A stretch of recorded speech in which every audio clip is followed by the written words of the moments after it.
वो रात थी 15-16 मई की, जब 14 साल की आरुषि तलवार अपने कमरे में सो रही थी। उसके माता पिता राजेश और नुपुर तलवार भी अपने कमरे में सो रहे थे। सुबह होने पर आरुषि अपने बिस्तर पर मरी हुई पाई गई। ये घटना अपने आप में ही बहुत दुखद और डरावनी थी, लेकिन असली राज तो अभी बाकी था। हेलो और स्वागत है आपका हमारे YouTube channel the universal journey पर। यह कहानी है एक रहस्यमयी घटना की जिसने पूरे देश को हिलाकर रख दिया। तो चलिए शुरू करते हैं आज की कहानी, आरुषि तलवार मर्डर मिस्ट्री। ये कहानी है सन 2008 की, जब नोएडा के एक मध्यम वर्गीय परिवार के साथ ऐसी घटना घटी जो देश भर में चर्चित बन गई। यहाँ बात हो रही है तलवार परिवार की, जिसके घर में 16 मई सन 2008 की रात को कुछ ऐसा हुआ जो सबके लिए एक रहस्य बन गया। सुबह होने पर जब तलवार परिवार ने 14 साल की आरुषि को अपने बिस्तर पर मरा हुआ पाया, तो उन्होंने तुरंत पुलिस को सूचित कर दिया। पुलिस ने आकर आरुषि के मर्डर की जांच शुरू कर दी। घर के दरवाजे और खिड़कियां बिल्कुल सही सलामत थी। पहले तो यह मर्डर एक अंदर के आदमी का काम लग रहा था। तलवार फैमिली में एक नौकर भी था जिसका नाम हेमराज था। पुलिस और तलवार परिवार को पूरा शक हेमराज पर तब हुआ जब पता चला कि हेमराज उस रात से गायब है, इसलिए सबकी निगाहें उस पर थी। पुलिस ने घर की तलाशी शुरू की, लेकिन हेमराज का कुछ पता नहीं चला।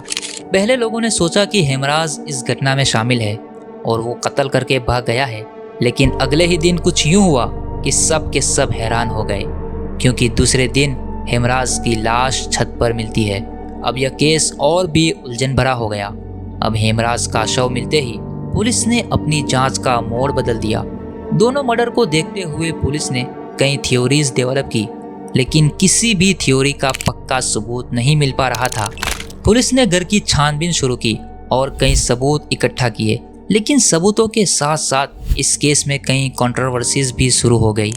पुलिस की जांच पर सवाल उठने लगे और आखिरकार इस केस को सीबीआई के हवाले कर दिया गया। सीबीआई ने अपनी जांच शुरू की, लेकिन हर नए मोड़ के साथ यह केस और भी रहस्यमय होता चला गया।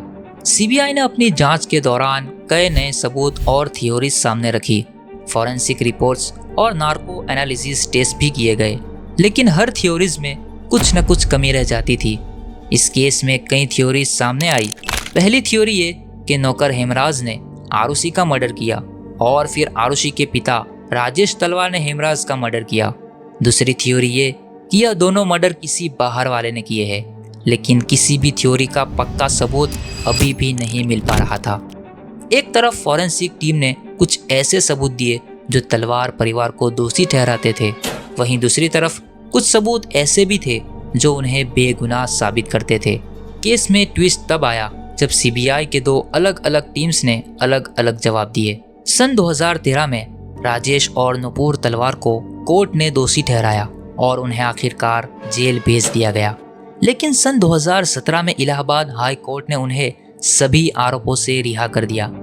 इस केस में कोर्ट की कशमकश और कंट्रोवर्सी और कुछ फैसलों ने इसे और भी रहस्यमय बना दिया।